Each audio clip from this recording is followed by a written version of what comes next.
At my husband's funeral, grief still fresh, my daughter-in-law sneered across the table. "Go clean the bathroom, you wrinkled old woman." My son said nothing. The boardroom that once echoed my voice now drowned me in silence. I simply straightened my back. When I spoke fluent Arabic to the billionaire investor, her face turned pale. "I'm glad you're here. Follow my story until the end and comment the city you're watching from so I can see how far my story has reached." I became a widow on a cold February morning, and in the silence that followed, I handed over the company my husband and I had built with our bare hands. Richardson Industries was no longer mine to shape. It belonged to my son, Daniel.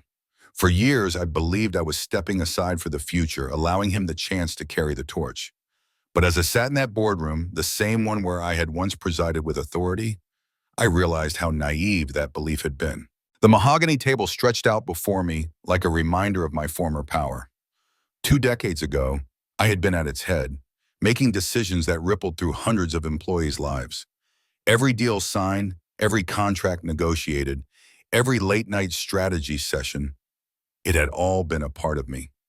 Now, at 66, I was tucked away in a corner chair, an observer in a room where I once commanded silence with a single glance. Daniel stood at the front, clutching a remote as if it were his lifeline. His voice wavered while presenting quarterly projections, stumbling over numbers that I could still recite in my sleep. His hand trembled each time he clicked to the next slide. I pressed my palms together in my lap, fighting the urge to rise and take control, to steady him, to save the company from his faltering confidence. But this was his moment, his responsibility. I had promised myself I would not interfere. And then it happened. A sharp voice pierced through the room, a voice I knew too well. "Go clean the bathroom, you wrinkled old woman." Emily, my daughter-in-law. Her words cut deeper than a knife. Laughter fluttered nervously across the table, quickly stifled, but the damage was already done. The humiliation burned across my cheeks. I had stood shoulder to shoulder with my husband through economic storms, outmaneuvered rivals who wanted nothing more than to see us ruined. And yet, it was in this room, in front of men and women I once led, that Emily reduced me to nothing more than an aging inconvenience. Daniel froze, his eyes darting toward me before quickly turning back to his slides. He said nothing, not a single word in my defense. My son, the boy I had raised, the man I had believed in, let me sit in silence, shrinking under the weight of my daughter-in-law's cruelty. Something shifted inside me then. I straightened in my chair, and when the billionaire Sheikh Omar Al-Fayed questioned Daniel's financial forecast, I leaned forward. In fluent Arabic, I addressed him directly. The words flowed easily, practiced over years of study. I watched Omar's face transform from mild disinterest to astonishment. His dark eyes lit with recognition, and he inclined his head with respect. Around the table, murmurs rose. Emily's face drained of color, her smug smile dissolving into a pale mask of disbelief. She had not expected me to carry such power. Not in language, not in presence, not in this room she believed belonged to her husband. "Your concerns are valid," I told Omar, still in Arabic, "but if patience is granted, I assure you this company is capable of standing on solid ground again." The silence that followed was thick. Omar nodded, impressed, while Daniel's lips parted soundlessly, unable to reclaim the moment that had slipped through his hands. I sank back into my chair, heart pounding, but a fire stirring in my chest. For the first time in years, I felt the echo of the woman I had once been, the leader who could not be ignored. Emily lowered her gaze, her knuckles white as she gripped Daniel's arm, silently urging him to continue. But it was too late. The room had shifted, and everyone knew it. I had thought I was finished. That age had placed me on the sidelines. But humiliation has a strange way of awakening old strength. That day, amidst the betrayal of my own blood and the disdain of a woman who wore my family's name, I understood something important. I was not as invisible as they wanted me to believe. And though I had surrendered my title, my name still carried weight. My husband's legacy still lived in me. The fall from grace was brutal, but it was also a beginning. The meeting ended in a haze of polite applause, but the air in the boardroom felt heavy, suffocating. The moment I stood, I sensed the shift in eyes that trailed after me, once filled with respect, now cautious, almost dismissive. I had been their leader, their compass through recessions and corporate storms, yet now I was an afterthought, tolerated rather than valued. Daniel hurried out with Emily on his arm, their silhouettes disappearing down the corridor before I could even reach the door. He didn't look back. He never did anymore. My son, once eager to learn at his father's side, now drowned under the weight of a title he hadn't earned but had been given. The following weeks only deepened my unease. Daniel stumbled from one mistake to another, never fully grasping the numbers, the strategies, the long-term vision that had kept Richardson Industries alive for decades. Each time the board convened, I sat quietly in my corner while he filled the room with half-formed ideas and shaky promises. And in the background, Victor Hale's shadow grew longer. His voice, smooth as silk, slipped into every pause Daniel left behind. "Perhaps we should reconsider this direction," he would suggest, or, "With Daniel's permission, I've drafted an alternative plan." He cloaked his ambition behind courtesy, but I had known men like him all my life. His ambition was a hunger he could not disguise, and Daniel, my son, was too blind to see he was being led like a lamb. Emily, of course, adored Victor's interference. She leaned into his every suggestion, nodding as though he alone could save the company. Her disdain for me had grown sharper since that humiliating afternoon. At home, she breezed past me with smirks, her laughter echoing through the hallways as if to remind me I was no longer mistress of the mansion I had built. One evening, as I lingered by the large glass windows overlooking the city, Caroline Hughes found me. She had been my secretary for nearly 3 decades, and even now, though she was retired, she visited often. Her loyalty had never wavered. "You can't keep sitting in silence, Margaret," she told me, her voice low but steady. "I've watched Daniel flounder. The board's faith is slipping. And Victor," she hesitated, eyes narrowing, "Victor is not a man to trust." I clasped her hand, grateful for her presence.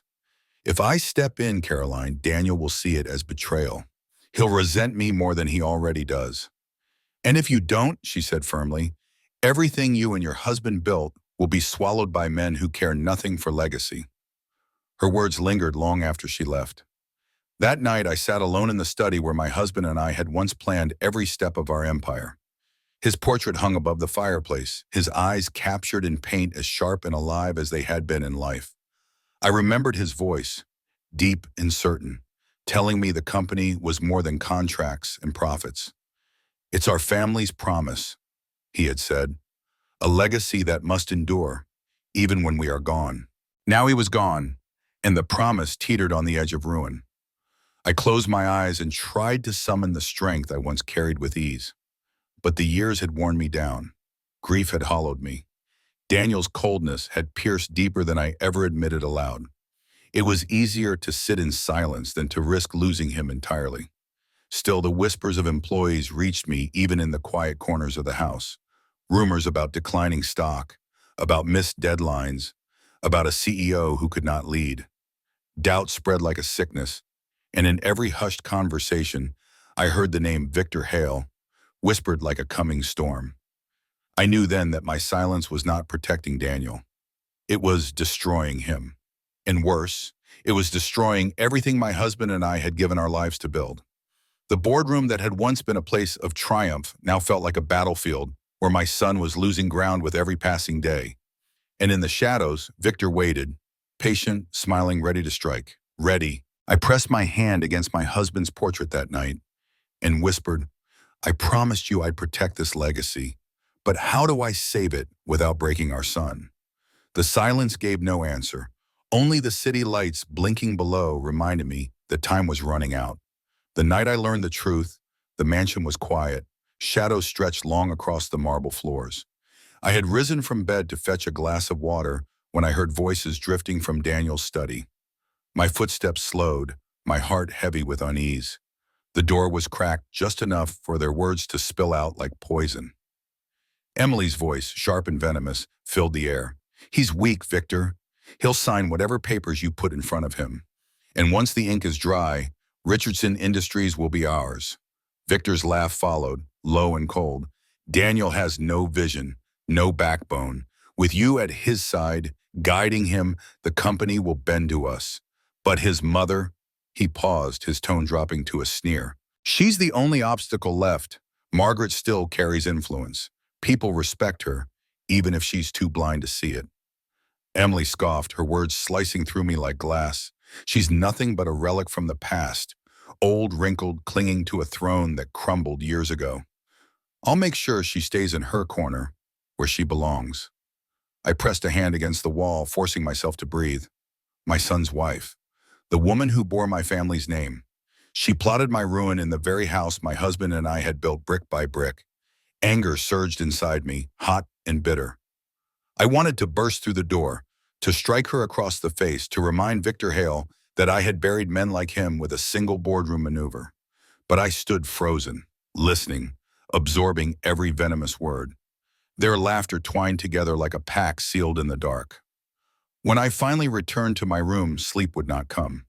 I lay in the silence, staring at the ceiling, fury coiling in my veins. They thought me finished, a shadow clinging to a past long gone. They mistook restraint for weakness, dignity for surrender. How little they knew. The following morning, Emily greeted me at the breakfast table with a smile so sweet it curdled my stomach. "Did you sleep well, Mother?" she asked, pouring herself coffee. Her eyes glinted with the satisfaction of a secret she believed was safe. I held her gaze, my own smile steady. "Quite well," I lied, soiled. "And you?" Her grin widened. She was convinced I was blind, deaf, irrelevant. That arrogance would be her undoing. Later that day, I found Caroline in the garden. She was trimming roses, her hands steady, her eyes sharp as ever. I confided in her, repeating every poisonous word I had overheard. She listened without interruption, only pausing to wipe her shears clean before speaking. "Emily is dangerous," she said quietly, "and Victor even more so. You cannot stay silent now, Margaret. You've given Daniel space to lead, but space has only invited vultures." I turned my face toward the sky, searching for strength in the shifting clouds. If I fight back, I risk losing Daniel entirely. If I do nothing, I lose the company. Either way, I lose. Carolyn's voice hardened. "Then choose the loss you can live with. Because if Richardson Industries falls into Victor Hale's hands, your husband's legacy will be erased forever." Her words struck deep. That night, I returned to the study where my husband and I had planned our empire. His portrait yawned above me, silent, unyielding.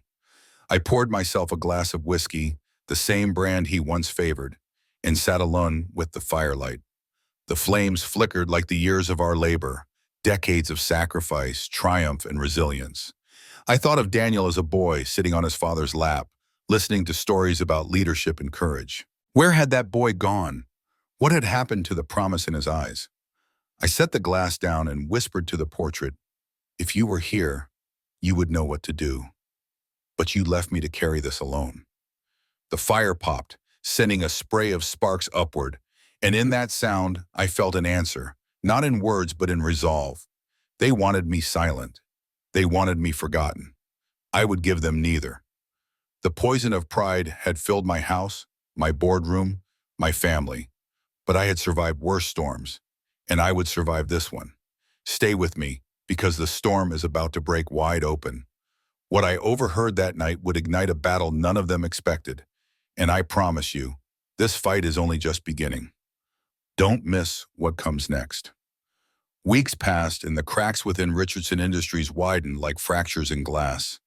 Each board meeting was another reminder of how fragile Daniel's grasp had become. His voice carried no authority, his numbers held no weight, and every failed explanation was a silent invitation for Victor Hale to seize more ground. The employees noticed first. I saw it in their eyes when I walked through the lobby or across the factory floor. They greeted me with warmth, yet their glances toward Daniel carried doubt. Whispers trailed in the corridors, carrying words like decline and instability. Even the investors, once steadfast, grew restless, their faith slipping through Daniel's fingers like sand.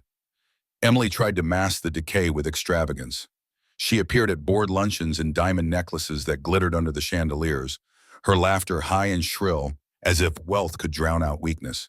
She dismissed any hint of criticism, claiming that Daniel had everything under control. But behind her jeweled facade, I saw fear. She clung to Victor's schemes because she knew the empire she coveted was rotting beneath her feet. And then there was Sheikh Omar Al-Fayed. He had returned for another round of negotiations, his presence commanding quiet attention. Where others treated me as a relic, Omar greeted me with respect. He lingered after meetings, asking thoughtful questions, seeking my perspective. His dark eyes often held an unspoken recognition, as though he saw past the wrinkles and silver hair, straight to the strategist who once commanded the boardroom.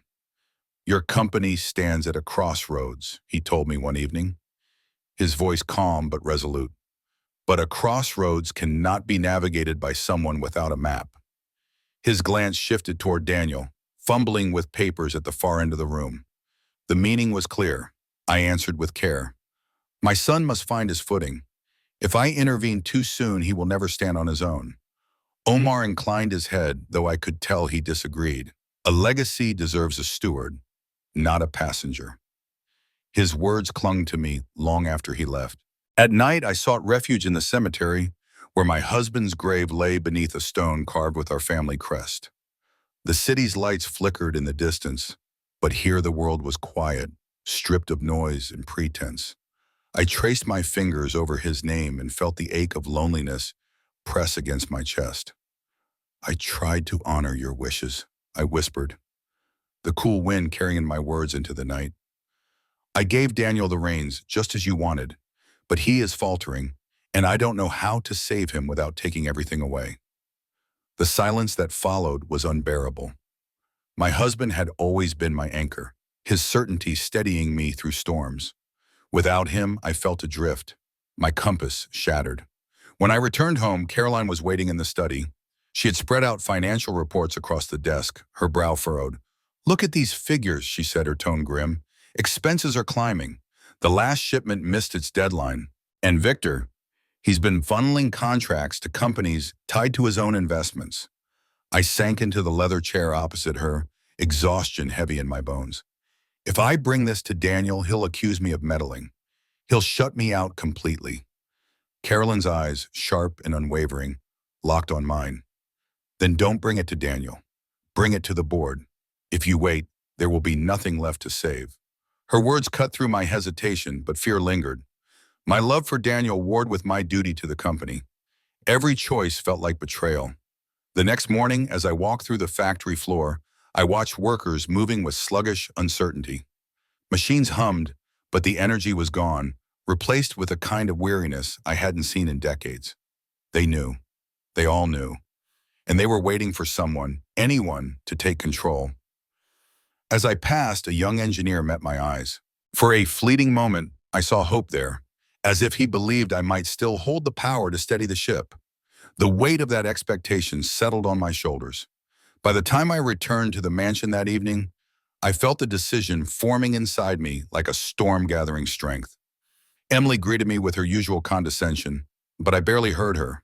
Daniel's voice drifted from his office, slurred with drink, another glass of bourbon, his only companion. I closed my eyes, pain sharp in my chest. My son was unraveling, the company crumbling, and my husband's legacy slipping further away with every passing day. The cracks were no longer hidden.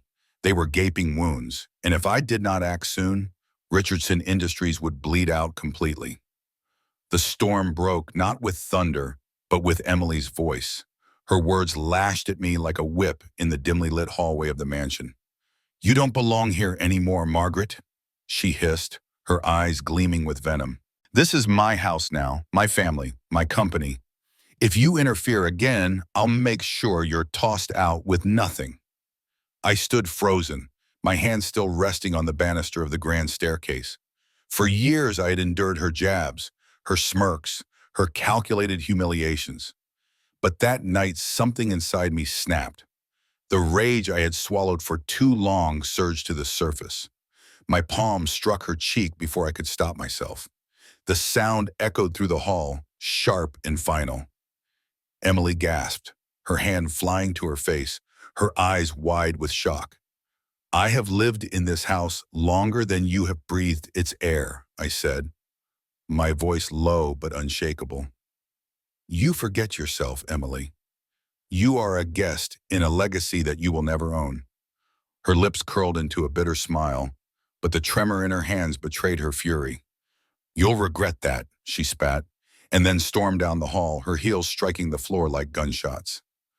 I stood there for a long moment, trembling, my breath shallow. Violence had never been my way, but that night I understood that some wars cannot be fought with silence.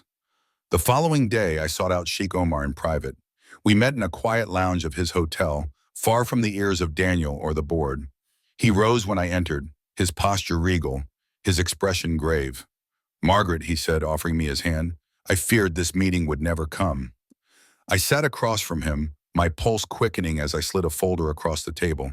Inside were documents, financial records, contracts, correspondence, that Caroline and I had pieced together over weeks. Proof of Victor Hale's corruption. Proof that he had been bleeding the company dry for his own gain. Omar studied the papers with silent intensity. When he finally looked up, his eyes burned with conviction. "This is damning. If you present this to the board, Hale will be finished." I nodded, my hands clasped tightly in my lap. "But Daniel, he won't forgive me. He will see it as betrayal." Omar leaned forward, his voice steady, unwavering. "Your son is already drowning. If you let him pull the company under, you will lose everything. Legacy demands sacrifice, sometimes even the sacrifice of love." His words struck like a hammer against my chest. I turned my face away, tears burning the corners of my eyes. For all his wisdom, Omar did not know the cost of a mother's heart. Yet deep down, I knew he was right. When I returned to the mansion that night, the house was alive with voices. Emily was entertaining guests, her laughter ringing through the rooms. Daniel lingered near the bar, his glass half empty, his eyes glazed with the fog of drink. I watched him from the doorway, my heart aching. He was my son, my flesh and blood, but he was also my greatest weakness. Carolyn found me later in the study. "Did Omar agree to help?" she asked. "Yes," I whispered, "but only if I act, only if I do what must be done." Her hand covered mine. "Then you have to do it, Margaret. You can't let fear hold you back anymore." That night, as the mansion grew quiet, I sat by the fire once more, staring into the flames. My husband's portrait loomed above me, stern and silent, a reminder of everything we had fought to build. I thought of Daniel's small hand in mine when he was a boy, of his laughter echoing through these halls. And then I thought of his silence in that boardroom when Emily humiliated me. His silence as the company slipped through his grasp. His silence as Victor Hale sharpened his knives. I closed my eyes, the fire's heat warming my skin, and made a decision. The time for patience was over. The time for silence was over. The breaking point had come. And when the board convened again, I would no longer sit quietly in the corner. Stay with me, because what comes next will change everything. The evidence I carry, the truth I am about to unleash, it will shake the very foundation of Richardson Industries. Don't look away. Don't miss the storm that's about to tear this empire apart. The morning of the emergency meeting arrived cloaked in tension. I woke before dawn, my body heavy with the weight of what I carried. The folder of documents lay on my desk, its edges sharp and unforgiving, as though it knew the power it contained. For weeks I had agonized over this moment, torn between loyalty to my son and loyalty to the company. But as the first light filtered through the curtains, the choice no longer felt like a choice at all. The boardroom was already buzzing when I arrived. Men and women in tailored suits spoke in hushed tones, their eyes flicking toward the door with anticipation. Victor Hale sat near the center of the long mahogany table, his posture relaxed, his smile polished. He thrived on chaos, and he believed the morning would end with his victory. Emily sat beside him, dressed in crimson silk, her expression smug, as though she had already won. Daniel entered last, his shoulders slumped, his tie slightly askew. He looked pale, unsteady, a man fraying at the seams. He barely glanced at me as he took his place at the head of the table. My heart clenched, but I kept my face still, unreadable. Victor began with ease, his voice smooth, confident. He presented the proposed merger with grand words about expansion, global reach, and innovation. His hands moved like a conductor's, orchestrating agreement with every phrase. Emily chimed in, her tone dripping with false charm, urging the board to recognize Daniel's bold leadership in considering such a daring move. Daniel nodded along, though his eyes betrayed his doubt. He was a puppet caught in strings he didn't see, every tug pulling him closer to ruin. When Victor finished, silence fell. For a moment it seemed his victory was assured. Then I rose from my chair. All eyes turned to me. The room shifted, murmurs sparking like the first drops of rain before a storm. Victor's smile faltered and Emily stiffened. I cannot allow this merger to proceed, I said, my voice steady, deliberate. Not because of risk or fear of change, but because it is built on fraud. Gasps filled the air. I laid the folder on the table and slid it toward the board members. Pages spread open, contracts, invoices, transfers that traced a pattern of theft too intricate to ignore. Carolyn had helped me gather every piece, and now, in the harsh light of day, the puzzle was complete. This is the truth, I continued. Victor Hale has funneled resources, redirected contracts, and enriched himself at the expense of Richardson Industries. If you sign this merger, you will not be expanding the company. You will be burying it. The silence that followed was suffocating. One by one, board members leaned forward, scanning the documents, their brows furrowing, their lips tightening. Victor rose abruptly, his charm stripped away. This is nonsense, he barked, his voice sharp. Fabricated lies from a bitter old woman who cannot let go of power. Emily jumped to his side, her voice shrill. She's obsessed. She wants to drag Daniel down so she can reclaim control. Don't let her manipulate you. I stood tall, meeting their fury without flinching. The evidence speaks louder than my words. Look at the numbers. Look at the signatures. This isn't about obsession. This is about survival. Daniel's face paled further, his hands trembling as he picked up one of the sheets. His lips moved as he read, his eyes darting across the lines. Finally, he looked up at Victor, his voice barely above a whisper. Is it true? Yeah. Victor sneered.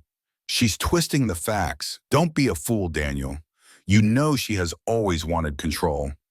But the board no longer looked at Victor with admiration. They looked at him with suspicion, with anger. The tide was turning, and he knew it. Sheikh Omar cleared his throat, his deep voice cutting through the chaos. I have reviewed these figures myself, he said. Margaret Richardson speaks the truth. If this man remains, my investment ends here. The declaration landed like thunder. The room erupted, voices overlapping in shock, outrage, ire. Victor slammed his hand on the table, but the storm had broken against him. His power slipped away with every word, every glance cast in Margaret's direction instead of his. Daniel sagged in his chair, his face hollow. His silence screamed louder than any outburst. I wanted to reach for him, to take his hand, but I stayed rooted, knowing the battle was not yet finished. The boardroom had become a battlefield, alliances shifting, truth is unraveling, the future of the company hanging by a thread. And in that storm I stood once more, not as a widow in the corner, but as the woman who had built this empire with her bare hands. The crack of betrayal echoed louder than any thunder. In the boardroom's charged silence, Daniel's world caved in around him. His chest heaved as he clutched the documents, his trembling fingers smudging the ink. The very man he had trusted as his mentor, the one he had defended against every whisper of doubt, now stood stripped bare before the truth. Victor, Daniel rasped, his voice breaking. How could you? But Victor's eyes no longer held the warmth of partnership. They were sharp, cold, unrepentant. He didn't answer. He didn't need to. His silence was confession enough.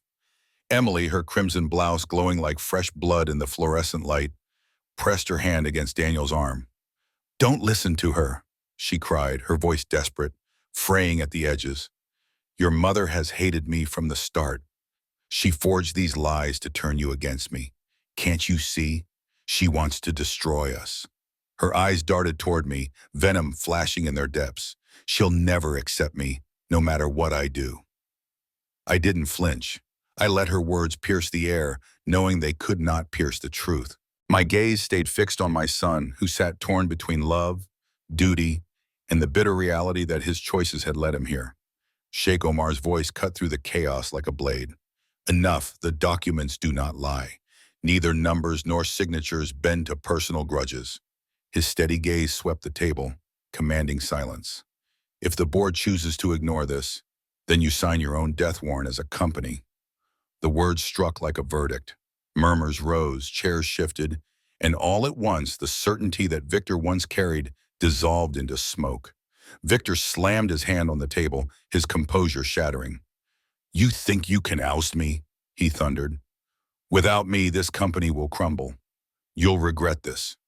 Every single one of you." But there was no fire left in his threat, only desperation. His empire of manipulation was collapsing brick by brick, and he knew it. Daniel pushed back from the table, rising on unsteady legs. His eyes locked on Emily, the wife who had stood by him with whispered counsel, with poisonous encouragement. "Did you know?" he asked, his voice low, shaking. Emily froze, her lips parted, but no words came. For a fleeting second, truth flickered in her expression before she masked it with a trembling smile. "I only wanted what was best for you, for us." Daniel's hand fell to his side, his wedding band catching the harsh light. The sound of it scraping against the polished table as his fist tightened was louder than her excuses. "You betrayed me too," he whispered. Her breath hitched. "Daniel." But he had already turned away, staring at the documents once more. His shoulders sagged beneath the crushing weight of betrayal, not only from Victor, but from the woman he had vowed to trust above all others. The boardroom felt like a battlefield littered with casualties. The empire Richard had built, the legacy I had fought to protect, hung in the balance. I drew a breath, each word tasting of ash and fire. This company is not just numbers on paper. It is sweat, sacrifice, and a name carved through decades of struggle. If we let men like Victor hollow it from within, then every sacrifice made before today was meaningless. The board members leaned in, their expressions shifting, hesitant at first, then resolute. The tide had turned. Victor's face twisted with rage. "You'll regret crossing me, Margaret. This isn't over." But even as he spat the words, security was already stepping into the room, summoned discreetly by Omar's signal. The end was no longer his to control. Daniel's head hung low, his breath shallow. In that moment, he was not the confident heir, nor the reckless leader. He was simply my son, a man broken by misplaced trust. My heart ached to reach for him, to shield him as I once had when he was a boy. Yet the gulf between us felt wider than ever, carved by choices neither of us could undo. As Victor was escorted out, shouting curses that echoed down the corridor, I kept my eyes on Daniel. He did not look at me. He could not. His silence was heavier than any accusation. Still, somewhere deep within me, a flicker of hope stirred. For truth, once unleashed, cannot be silenced. Perhaps one day he would see not the mother who opposed him, but the woman who had stood against the storm to save everything he was meant to inherit. The war for the company was not yet over. The greatest battles, I knew, were still ahead. And if you have been with me through the storm, you'll understand why I cannot stop here. Stay with me, because what comes next will test not just power, but blood, loyalty, and the fragile bonds of family itself. The boardroom emptied slowly, the tension lingering like smoke after a fire. Papers still lay scattered across the table, their sharp edges curling upward as if scorched by the heat of betrayal that had consumed the room. Victor's absence was a void, heavy and undeniable, but the ruin he had left behind lingered in every corner. Daniel stood by the window, his back to us all, his reflection fractured across the panes of glass. The city beyond stretched endlessly, glittering with possibilities, yet his shoulders were bowed, his posture a silhouette of defeat. The quiet hum of traffic outside was a cruel reminder that the world kept moving, indifferent to the wreckage inside this room. Emily hovered near him, her hand raised slightly, as if she longed to touch him but no longer dared. "Daniel," she whispered, her voice fragile, "you have to believe me. I didn't know the extent of what Victor was doing. I only wanted to protect you." Her words clung to the air like desperate cobwebs, reaching for something already gone. Daniel didn't turn. His silence was an answer louder than any accusation. I remained seated, my hands folded tightly in my lap. The ache in my chest was sharp, but I forced my breath steady. There was no room for collapse, not when the future of Richard's legacy hung by a thread. I studied my son, the boy who had once looked at me with eyes full of trust, now standing a man caught between ruin and redemption. Sheikh Omar cleared his throat softly. The company will need immediate restructuring. Investors will not remain silent after this. We must move quickly before the markets sense blood. His words were practical, steady, but they pressed heavier than stone. Every choice from this moment forward would decide whether we rose from the ashes or were buried beneath them. Daniel finally spoke, his voice hoarse. Do it. Whatever needs to be done, do it. The words were stripped bare, drained of pride. He didn't look at Emily. He didn't look at me. He just stared into the night beyond the glass, as if searching for something out there that he could not find inside himself. Emily's face twisted, her composure cracking. Daniel, please, she said, stepping closer. Don't shut me out. We can survive this together. You and me, we've always survived. But he flinched when her hand brushed his sleeve, recoiling as though her touch carried the same poison as Victor's deceit. His jaw tightened, and finally he turned to her, his eye blazing with a pain so deep it stole my breath. You knew, he said flatly. Maybe not every detail, but you knew enough, and you still chose silence. Her lips trembled, but no denial came this time. The truth between them was a canyon that no words could bridge. Omar's gaze slid toward me, his dark eyes thoughtful, measuring. Margaret, you must step forward now. Stability is what the board and investors need. Your son's leadership has been compromised by betrayal. But you carry the credibility of Richard's name and the strength of survival. The weight of his words pressed against me like a crown of thorns. I wanted to look at Daniel to see if he would resist, but his eyes remained fixed on the city, hollow and vacant. He had nothing left to fight with. I will do what must be done, I answered quietly. The promise tasted of iron, both burden and resolve. Emily drew in a sharp breath, her desperation boiling into anger. Of course, she spat, her voice shaking. This is what you wanted all along, isn't it? To push him aside, to take the throne for yourself? You never forgave me for marrying him, and now you've won. Her words cut, but they no longer wounded. I had no space left for her venom. I met her glare with calm steel. This was never about winning. This is about survival. For the company, for Richard's legacy, for Daniel himself. If you had truly loved him, you would have fought to protect him, not blindfold him. Emily's breath came ragged, her fury collapsing into a sound close to a sob. For the first time, she looked small, fragile. A woman who had gambled everything and lost. Daniel's silence was final. He did not defend her. He did not reach for her. His stillness was the cruelest severance of all. The night deepened outside the glass walls, the city lights flickering like stars. Inside, silence pressed heavy, broken only by the shuffle of papers and the fading echo of betrayal. The empire stood fractured, but not yet destroyed. And though the battle had scarred us all, the fight for tomorrow had only just begun. The silence of that night carried deeper than words, but dawn has a way of forcing shadows to retreat. When morning came, its pale light spilled across the boardroom where our lives had been broken open, illuminating faces drained of sleep and courage. The city stirred awake outside, but within these walls we stood at the threshold of something ending and something beginning. Daniel sat alone at the head of the table, his hands clasped so tightly his knuckles whitened. The weight of betrayal had carved hollows into his face. But there was something steady now, a brittle determination that flickered like a candle refusing to be extinguished. Emily was gone. Her absence, though expected, felt like a ghost haunting the room. I moved closer to my son, laying a hand gently over his. You are not alone, I said, my voice steady though my chest trembled. Your father built this company, and together we will carry it forward. No betrayal can erase the strength of what we still have. Daniel's eyes lifted to mine, weary yet searching. For a moment, the boy I once knew surfaced, the child who once reached for my hand when storms frightened him. His lips parted, but no words came. Instead, he pressed his hand over mine, the silence between us a fragile pact. Omar leaned forward, his voice measured and deliberate. The storm has struck, but the ship still sails. Investors will follow strength, not weakness. Margaret, Daniel, this is your chance to prove that ashes can give birth to fire. The board members, one by one, nodded in silent accord. Not all trusted me, not all forgave the chaos, but survival demanded unity. I felt the crown of responsibility tighten, heavy yet inescapable. Richard's voice echoed within me, as though carried by the walls themselves. Protect them. Carry it forward.